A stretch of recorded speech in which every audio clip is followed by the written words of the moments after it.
आज हम 21वीं सदी में रह रहे हैं और इस समय साल चल रहा है 2024, जिसमें हम वैज्ञानिक रूप से इतने समृद्ध हो चुके हैं कि चाहे टेक्नोलॉजी की बात हो, चाहे सुरक्षा की बात हो, चाहे चिकित्सा की बात हो, या फिर चांद पर जमीन लेने अथवा मंगल ग्रह पर जीवन खोजने की बात हो, या उसकी योजना की तैयारी हो, हम मनुष्य के रूप में अलग अलग जगहों पर पूरी दुनिया में इस ओर काफी आगे तक कदम बढ़ा चुके हैं। यहां तक कि अब तो आर्टिफिशियल इंटेलिजेंस यानी एआई पर भी हम आ चुके हैं। हालांकि इसमें कितना मुनाफा कितना नुकसान हमें होगा, ये एक अलग चर्चा का विषय है। लेकिन जहां हम विज्ञान की दिशा में इतनी तेजी से आगे बढ़ते जा रहे हैं, अपने कदमों को बढ़ाते जा रहे हैं, तो वहीं हमारे समाज में अंधविश्वास ने भी अपना पांव इतनी दूर तक फैलाने का काम किया है, जहां तक हम सोचने को भी मजबूर हो जाते हैं कि भला हम विज्ञान की बात करने वाले खुद के समाज को कितने पीछे नजर आते देख रहे हैं, यानी कि अपना समाज कितना पिछड़ा हुआ है। कुछ ऐसा ही एक नया वाकया नजर आया है इस समय, जो कि सोशल मीडिया पर पूरी तरीके से छाया हुआ है और साथ ही उसे लेकर तमाम तरीके की बहस भी छिड़ी हुई है, जो कि थूक जिहाद का एक जीता जागता उदाहरण बना हुआ है। आज इसी मुद्दे पर हम विस्तार से बात करेंगे और आपको विस्तार से बताएंगे इस वीडियो की सच्चाई और साथ ही वाकिफ कराएंगे इस मामले के असली तथ्य से हमारे खास प्रोग्राम थर्ड आई के आज के इस अंक में। नमस्कार, वंदे मातरम। मैं हूं अखिलेश पांडे और आप देख रहे हैं कैपिटल टीवी उत्तर प्रदेश।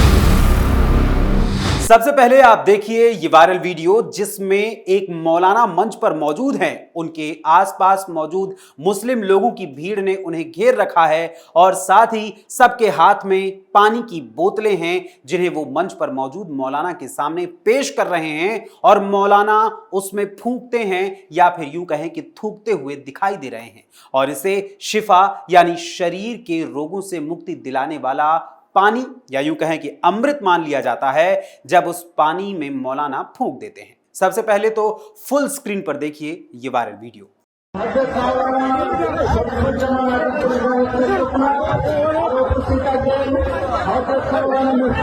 आप लोगों में से कई लोगों ने भालू के तमाशे को तो देखा ही होगा। पहले गांव देहात में मदारी भालू लेकर आता था और उस भालू का तमाशा देखने के साथ साथ लोगों में यह अंधविश्वास भी था कि आप अगर भालू के सामने किसी बर्तन में पानी लेकर जाइए और यदि भालू उस पानी पर फूंक मार दे तो वो पानी इतना पावरफुल मान लिया जाता था कि लोग उससे बीमारियों का इलाज होने का दावा तक करते थे। यहां तक कि कभी घोड़े की नाल, कभी भालू के नाखून और न जाने किन किन चीजों को लोग अपने अपने घरों में इस अंधविश्वास में लगाने को आतुर रहते हैं कि उनके घर में इससे बरकत आएगी, उनके घर से सारे दुख दर्द तकलीफें और सभी प्रकार के संताप चले जाएंगे और सुख संपत्ति आएगी। मगर ये सब कुछ सिर्फ और सिर्फ अंधविश्वास है, अंधविश्वास के अलावा और कुछ भी नहीं है।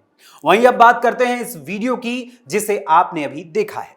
दरअसल इस वीडियो को 3 दिन पहले इस्लाम का बायकॉट करने वाली बांग्लादेश की प्रसिद्ध लेखिका तस्लीमा नसरीन ने सोशल मीडिया प्लेटफॉर्म एक्स पर अपने अकाउंट से शेयर किया था, जिसको लेकर तमाम चर्चाएं भी हो रही हैं। तस्लीमा नसरीन ने इस पोस्ट को एक्स पर यानी कि इस वीडियो को एक्स पर पोस्ट करते हुए जो लिखा उसे हिंदी में कन्वर्ट करके आपको हम बता रहे हैं। उन्हीं के शब्दों में कुछ इस प्रकार। एक मुल्ला एक सूरा पढ़ रहा है और फिर पानी पर थूक रहा है या फूंक मार रहा है।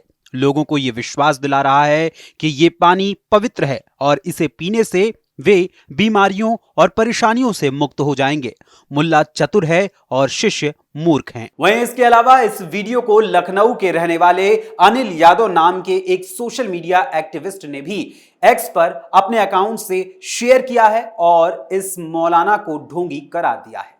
वहीं जब अनिल यादव ने ये वीडियो सोशल मीडिया पर शेयर किया, इस वीडियो को सोशल मीडिया पर पोस्ट किया, तो इस वीडियो को देखकर कुछ लोगों ने पूरी तरीके से इस पर जहर उगलना शुरू कर दिया और उन्हें तीखी मिर्ची लगी और उस पर उन्होंने प्रतिक्रिया देते हुए कई बातें कही।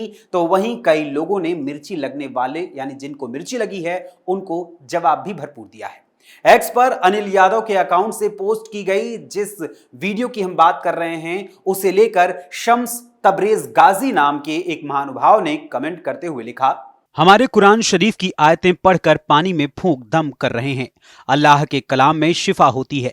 ये कोई ढोंग नहीं है। मन की कुंठा शांत करने के लिए इनको ढोंगी कहना बंद करो। हर मस्जिद के सामने नमाज पढ़ी जाने के बाद तुम्हारे जैसे लोग अपने बच्चों को नजर उतारने के लिए लाया करते हैं।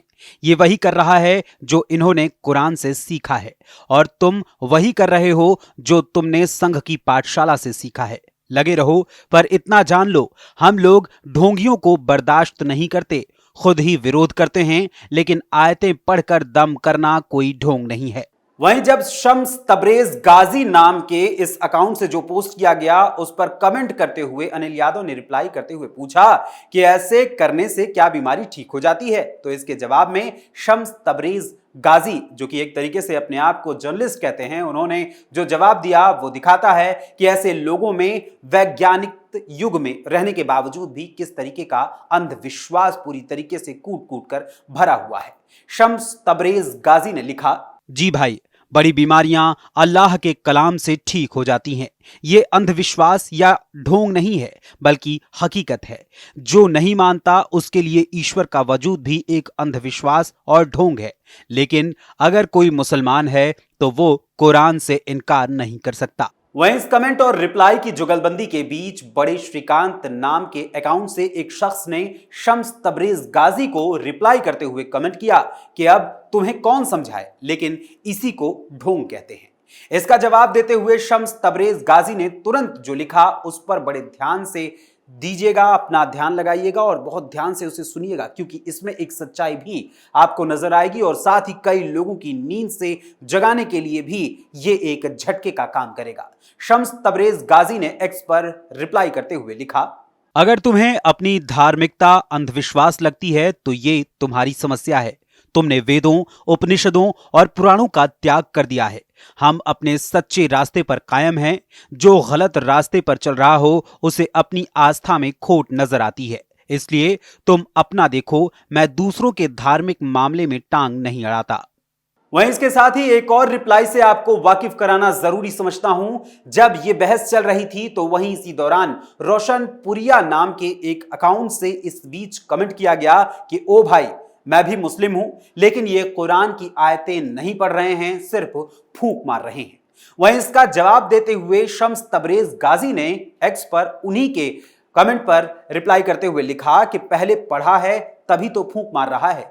चाहे एक शीशी में फूंक मारे या हजार, एक बार पढ़ने के बाद फूंक मार सकते हैं। यानी ये कह सकते हैं कि अब इन फूंकों या थूकों से लोगों का इलाज होगा। तो क्या डॉक्टर्स अब अपनी डिग्री को जलाकर फेंक दें और इस मौलाना से फूंक या थूक इलाज की शिक्षा लेकर लोगों का इलाज करने लगे? सिर्फ इस्लाम ही नहीं, बल्कि सनातन, ईसाई, बौद्ध या अन्य जितने भी धर्मों में अंधविश्वास के गर्त में मासूमों को धकेलकर उन्हें अपना गुलाम बनाने का काम किया जा रहा है। मैं हर उस अंधविश्वास के खिलाफ हूं और उसका खंडन करता हूं।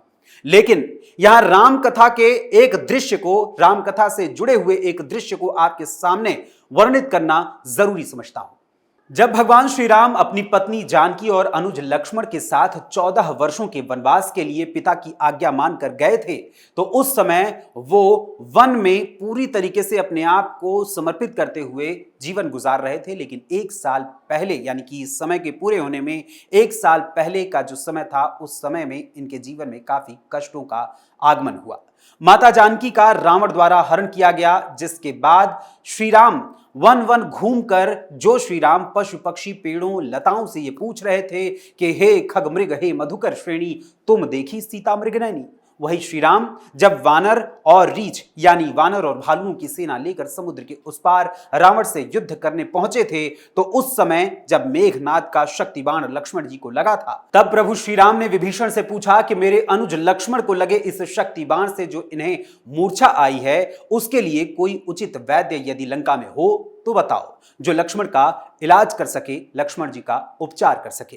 तब विभीषण ने लंका के सुषैण वैद्य के बारे में बताया था, जो उस समय काफी प्रसिद्ध थे। और हनुमान जी सुषैण वैद्य को लेकर आए और सुषैण वैद्य द्वारा बताई गई जड़ी बूटी को पर्वत सहित लेकर हनुमान जी आए और उससे सुषैण वैद्य ने जड़ी बूटी निकालकर लक्ष्मण जी का उपचार किया था और उनके प्राणों की रक्षा की थी। तब जाकर लक्ष्मण जी को चेतना वापस आई थी। सोचने वाली बात है कि जिन श्री राम को हम भगवान मानते हैं वो खुद भी विज्ञान पर ही विश्वास करते रहे। वैसे यहां शम्स तबरेज गाजी के उस कमेंट को एक बार फिर मैं आपको याद दिलाना चाहता हूं, जिसमें उन्होंने कहा कि तुमने वेदों, उपनिषदों और पुराणों का त्याग कर दिया है, ये तुम्हारी समस्या है। इस बात तो पूरी तरीके से आपको भी इस बात पर विचार करना ही होगा, हमें भी विचार करना होगा। लेकिन इसके साथ ही मैं आपसे जानना चाहता हूं कि आपका इस फूंक दम या थूक दम कहे जाने वाले इस अंधविश्वास के उपचार पर क्या विचार है, हमें अपने कमेंट्स के माध्यम से जरूर बताइएगा। फिलहाल अभी के लिए थर्ड आई के आज के इस अंक में बस इतना ही। थर्ड आई के अगले अंक में फिर मुलाकात होगी किसी और खबर, किसी और मुद्दे, किसी और विषय के साथ। तब तक के लिए मुझे अनुमति दीजिए और बने रहिए कैपिटल टीवी उत्तर प्रदेश के साथ। धन्यवाद। जय हिंद, जय भारत।